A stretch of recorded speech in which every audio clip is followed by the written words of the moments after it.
동해시의 취약계층 여성들의 일터가 되어줄 창업 1호점 엄마의 봄날이 문을 열었습니다. 이 가게는 동해바이오발전본부에서 시행한 손잡고 좋은 일자리 더하기 사업의 지원을 받았습니다. 손잡고 좋은 일자리 더하기 사업은 취약계층 여성들의 일자리 창출을 위해 시행하고 있는 사회공헌 프로그램입니다. 이상 간추린 단신이었습니다.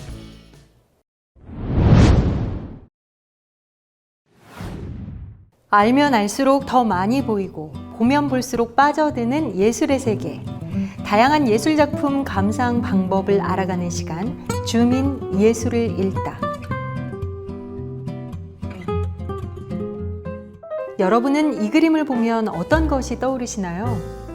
추상은 지하철 노선도와 같다. 모두가 같은 그림을 보지만 도착하는 곳은 모두 다르다. 있는 그대로의 자연이 아니라 보는 사람마다 새로운 생각과 느낌을 불러일으키게 하는 추상미술의 작품들. 하지만 그렇기에 처음 추상미술을 접하면 어렵고 난해하게 느껴지기도 하죠.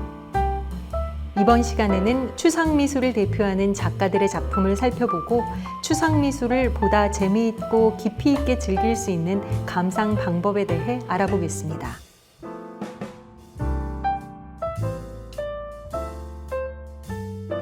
간단하게 말씀을 드린다면 추상미술이라는 것은 기존의 어떤 구상미술이라고 해서 구체적인 어떤 대상을 사실적으로 이게 표현하는 것을 좀 벗어나서 아무런 어떤 구체적인 조형 형태를 만들어내는 것이 아니라 좀 순수하게 기초적인 어떤 시각 요소들을 사용해서 표현을 하는 것인데요. 여기서 그 시각적인 요소라는 것은 점, 선, 면, 그리고 이제 색 이런 것들을 가지고만도 충분히 미술적으로 표현이 되는 그런 미술의 흐름이라고 보시면 될 것 같습니다. 이렇듯 눈에 보이는 것이 아닌 대상의 본질과 내면을 탐구한 추상미술을 보다 잘 감상할 수 있는 방법은 없을까요? 추상미술을 감상하는 방법 따로 없습니다. 자기 스스로 그 작품에서 감상을 해보면서 어떤 느낌을 받는다고 할까요? 주관적인 느낌이라도 상관없습니다. 첫 번째는 우선 많은 분들이 뮤지엄에 가서 작품을 감상하실 때 도슨트를 무척 많이 활용을 하세요. 도슨트보다는 자신이 가서 충분한 시간을 가지고 작품 하나를 보더라도 꾸준히 여기저기를 보면서 이 사람이 이 작품에서 뭘 얘기를 하는 걸까라는 것, 이런 요소들을 한번 생각해 보실 필요가 있습니다. 다음 그 팁은 우리가 이것을 퍼즐을 맞추듯이 하나하나를 좀 맞춰가듯이 감상을 하셔야 되는데요. 많은 분들은 그냥 한 번 보고 이렇게 지나치십니다. 하지만 이 그림에는 특히 추상미술에서는 기본적인 시각적 조형 요소들이 있거든요. 그 요소들이 굉장히 중요한 역할들을 합니다. 색감이라든지 질감, 그리고 선, 면 이런 것들이 각기 갖고 있는 상징적 요소들이 있어요. 그런 상징적 요소를 자기의 어떤 개인적인 경험과 함께 같이 나눌 수가 있거든요.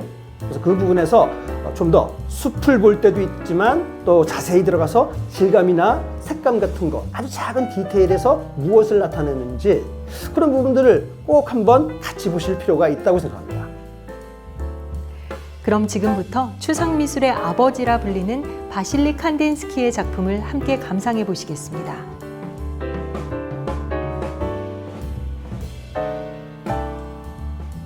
네, 칸딘스키의 작품을 이제 처음 보시는 분들을 보면 매우 특이하다라는 생각들을 많이 하시게 될 겁니다. 왜냐하면 그 전까지는 어떤 구체적인 어떤 형태가 있었다면 칸딘스키 작품의 특징은 매우 기하 도형적인 그런 작품으로 구성이 되어 있습니다.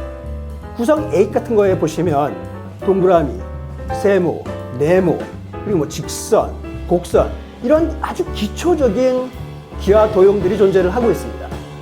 그런데 이 기초적인 조형에서는 다른 러시아의 아방가르드 아티스트들과는 조금 다르게 평면적인 부분도 갖추고 있지만 자신만의 기하 도형의 조화라든지 그리고 배치, 그래서 이런 세계 조화까지 잘 다룬 그런 작품이라고 할 수 있고 또 그런 작가이기도 합니다. 그래서 한마디로 말씀드리면은 칸딘스키의 경우에는 아주 기초적인 유니버설한 어떤 시각 요소를 추상으로 표현했다. 아마 이렇게 보시면은 여러분들에게 이해하시는 데 있어서는 도움이 되지 않을까 그렇게 생각합니다. 다음으로 살펴볼 작품은 우리에게 익숙한 이 그림의 주인공, 피에트 몬드리안의 작품입니다.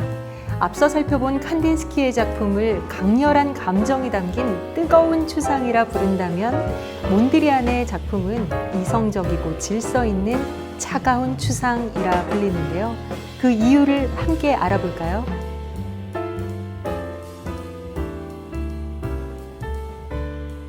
네, 그 몬드리안의 작품을 보시면 여러분들 굉장히 직선으로 구성이 되어 있는 이 작품들을 아마 많이 이제 연상하시게 될 것 같은데요. 특히나 몬드리안의 작품을 보시면 직선이 굉장히 중요한 요소가 되고 있습니다. 수평선과 수직선으로 되어 있고요. 이것이 거의 바둑판, 체스판과 같이 그런 어떤 격자 형태로 되어 있는 특징을 가지고 있는데요. 또 한 가지가 뭐냐면 그 삼원색 그리고 흰색과 검정색을 메인 컬러로 주로 사용을 했었습니다. 그래서 이 특징도 보면 아까 칸딘스키의 작품과 마찬가지로 이 작품도 점점 더 단순화되는 작업이 진행이 되는데요. 여기서도 마찬가지로 기초적인 시각 요소들로 구성이 되어 있다. 이렇게 보시면 될 것 같습니다. 그럼 이러한 특성들이 몬드리안의 그림에 어떻게 표현되어 왔는지 함께 살펴보겠습니다. 몬드리안의 작품 같은 경우에 보면 그냥 직선만 존재를 하죠. 그리고 이제 대부분이 스퀘어만 존재를 하고 있습니다. 네모로 된 어떤 그런 형태들이죠. 그런데 사실 이 구성, 즉 컴포지션이라는 이 구성의 작품이 나오기까지는 굉장히 큰 혁신적인 변화가 있었는데요. 그 초기 작품이 바로 나무 시리즈입니다. 나무 시리즈 같은 경우에 보면 사실 몬드리안의 경우 자연을 무척 좋아하고 또 자연에 나가서 자연이 갖고 있는 아름다움을 형상화시키는데요. 특히나 이 나무에 대해서 많은 관심을 가지고 작업을 했었습니다. 그런데 이 그림에서도 보시다시피 작품 하나, 나무 작품 하나가 중요한 게 아니라 작품의 연작 시리즈를 쭉 보시다 보면 몬드리안이 어떤 깨달음을 갖게 되는지 자연을 통해서 자기가 시각적으로 저 나무의 형상이 어떤 식으로 변화하는지 그리고 그 변화하는 것을 실험적으로 자기는 직선화시키고 단순화시키는 작업들을 하게 됩니다. 하지만 이것은 그 자체는 그냥 그림만이 아니라 나무 그 자체이죠. 그러나 나무가 나무로서만의 어떤 그런 형태만이 아니라 나무가 이렇게도 보일 수 있다라는 것을 작업을 통해서 깨닫게 되고 나름대로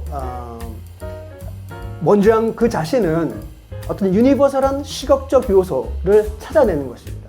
즉 선, 그리고 면, 그리고 색 이런 것들이 직선적으로 다 존재할 수 있다.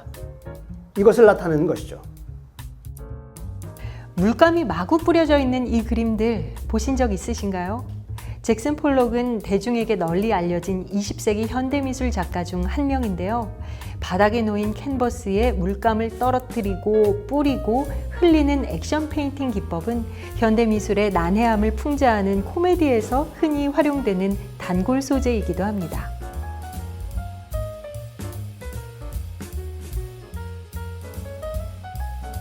잭슨 폴락 같은 경우에는 아마 앞에 제가 말씀드린 두 작가보다도 더 충격적인 어떤 그런 사건을 발생시킨 어떤 그런 작가라고 할 수 있는데요. 잭슨 폴락 같은 경우에 사실은 매우 거친 성격의 이제 작가였었습니다. 그에게 새로운 어떤 그런 시도가 필요했는데요. 그 시도 자체가 바로 추상 표현주의였습니다. 기존에는 우리가 그림을 그릴 때, 특히 이제 유화죠. 그림을 그릴 때 이젤에다가 캔버스를 놓고 그리고 그림을 그립니다. 그러니까 소위 말해서 수직적인 캔버스 상태에서 그림을 그리게 되죠. 그런데 이런 것들을 무시했어요. 캔버스를 스트레치도 안 한 상태에서 그냥 바닥에 깔고 거기에 그림을 표현을 하게 되는데요. 이것은 단순히 그냥 정적으로 그림을 그리는 것이 아니라 굉장히 춤을 추듯 온 캔버스를 돌아다니면서 에나멜을 뿌리게 됩니다. 이 뿌리면서 벌어지는 아주 미묘한 차이들의 이 선들이 수십 번의 레이어에 의해서 겹쳐지고 또 그 위에 겹쳐집니다. 겉으로 보기에는 단순하지만 그 이면에 숨은 의미들이 정말 재밌는데요. 그럼 잭슨 폴록을 대표하는 작품을 함께 감상해 볼까요? 사실 잭슨 폴락의 이 넘버 5는 1948년에 이미 굉장히 큰 충격들을 사회에 주었습니다. 특히나 많은 사람들이 이 그림을 보고 이게 어떻게 그림이야? 라고 혹평을 하는 경우도 있고요. 심지어는 어떻게 이 그림을 살 수 있느냐? 라고까지 이제 이야기들을 하는데요. 살만한 가치가 거의 없다라고 할 정도로 혹평들을 내렸죠. 그런데 사실 이 작품에서 특히 이 넘버 5는 혁신적인 작업 방법의 어떤 중요성을 가지고 있을 수 있는데요. 그 겹쳐짐으로 인해서 사실 우리가 그냥 사진으로만 보면 이 작품의 어떤 감동을 느끼기가 참 어려워요. 실제로 저는 모마에 가서 이 작품을 한번 감상하는 적이 있었는데요. 굉장히 큰 대형 작품입니다.